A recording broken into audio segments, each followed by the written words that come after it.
তো hello everyone, চলো দেখে নিই আজকে ছোট্ট একটা ভিডিও। এটা হলো প্রীতির আজকে বিয়েতে ওর বসার কথা ছিল 4টে, এখন বাজে 4:46। 4:46-এর পর ওর হলো হালদি, আর আমি ডোলে ডোলে অনেক হলুদ মাখিয়েছি। গরমকাল তো কী হয়েছে, আমি তো হলুদ মাখাবই। তারপর ওর গায়ে হলুদ হলো।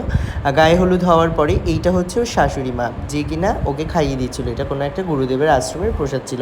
সাথে আন্টিটি আমাকেও খাইয়ে দিয়েছিলো। আন্টিটি ভীষণ ভালো। আর দেখো এইদিকে ও বসেছে রেডি হতে, তখন বাজে হচ্ছে প্রায় 6:45। তারপর শুনে নাও। না, একটা ঘটনা আছে, সেটা আমি হচ্ছে গিয়ে পুরো সাজ কমপ্লিট হওয়ার পর একটা ছোট্ট কাহিনী, আমি আমার আর ওর সম্পর্কের বিষয়ে একটা কাহিনী বলবো। তো দেখতে থাকো কেমন হয়। না দেখতে থাকো না, আসছি। হাই, আমি প্রীতি, বন্ধন আমার বন্ধু। তো কাহিনীটা শেষ করো। হ্যাঁ, কাহিনীটা যেটা হচ্ছে গিয়ে মানে ও আমার অনেক দীর্ঘদিনের মানে বেস্ট ফ্রেন্ড বলতে পারেন। তো মাঝে আমাদেরই একটা মিস আন্ডারস্ট্যান্ডিংয়ের জন্য কথা বলা বন্ধ হয়ে গেছে অনেক বছর। তো আমরা 3-4 বছর একসাথে কাজ করেছি, ঘুরেছি, মানে বন্ধুরা যেরকম হয়, ওর বাড়ি আমি যাওয়া, ও আমার বাড়িতে আসা। তো কিছু একটা মিস আন্ডারস্ট্যান্ডিংয়ের কারণে ওর সাথে আমার 3-4 বছরের কোনো আলাপ আলোচনা নেই। তো হঠাৎ করে আমার বিয়ে ঠিক হয়। তো আমি হয়েছে। ও বাহ, এটা ওর তরফ থেকে আমাকে গিফট, কি দারুণ, খুব সুন্দর, খুব সুন্দর। তারপরে এত সুন্দর একটা জুয়েলারি আমাকে গিফট করেছে, মানে অসম্ভব সুন্দর, যেটা হচ্ছে কি বলার বিষয়, মানে কি বলে বলার কি, যে পুরো লুকটা আমাকে দেখতে পাচ্ছ, পুরো লুকটা ও বন্ধন বিশ্বাস আমাকে ক্রিয়েট করেছে। কিন্তু ও আমার থেকে, বিশ্বাস করুন, একটা কানাকড়ি কোনো পয়সা নেয়নি। তারপরে এত সুন্দর একটা জুয়েলারি, এই যে এই নেকলেসটা ও আমাকে গিফট করেছে। এটা কিন্তু এমনি নেকলেস না। তো যাই হোক, থ্যাংক ইউ সো মাচ আমাকে এত সুন্দর একটা লুক আর হচ্ছে কি এত সুন্দর একটা জুয়েলারি দেওয়ার জন্য। ঠিক আছে, মানে অসম্ভব। কিন্তু আমরা মানে কি একটা সময় বেস্ট ফ্রেন্ড ছিলাম, ঠিক আছে, তো এখন শুধু জাস্ট ফ্রেন্ড হয়ে গেছি। আজকে থেকে আমার বেস্ট ফ্রেন্ড, মানে ভাগ্যের আমার বিয়েটা এর মধ্যে ঠিক হয়ে গেছিল।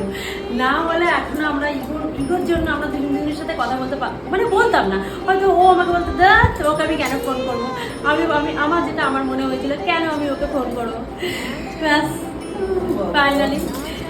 তো এখন আবার নতুন করে শুরু হয়েছে, দেখা যাক কত দূর এবার, কত বছর আবার আমরা কন্টিনিউ করতে পারি। আর বল, কথা বলা বন্ধ হয়েছিল তোর কারণে। ও হ্যাঁ, না না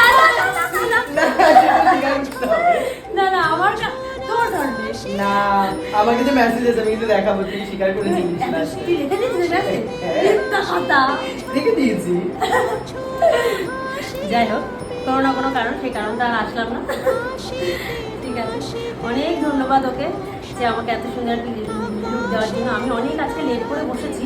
এখন কটা বাজে টাইমটা একটু দেখিয়ে দিই। আমার 7টার মধ্যে মণ্ডপে ঢোকার কথা, কিন্তু বিশ্বাস এই যে 9:01 বাজে এখন, আমার 9:24-এ লগ্ন। হ্যাঁ, তো আমার এখনো ফটোশুট কিছু হয়নি, মানে আমি সিচুয়েশন মানে হয় যেটা হয়, বাড়িতে গিয়ে থাকলে যেটা হয়, সব নিজে হাতে করতে হচ্ছে, কিছু করার নেই।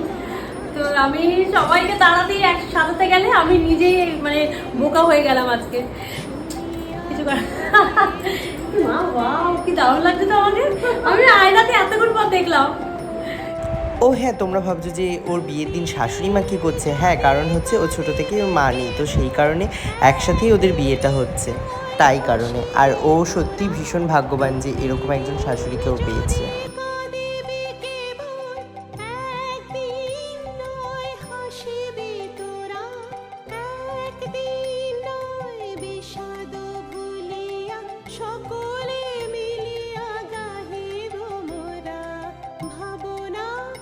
তো তারপর আমি যখন রেডি হয়ে ওদের বিয়েতে গেলাম, গিয়ে দেখি যে অর্ধেক বিয়ে হয়ে গেছে। তো যাই হোক, তারপর ওদের বিয়েটা কমপ্লিট দেখলাম।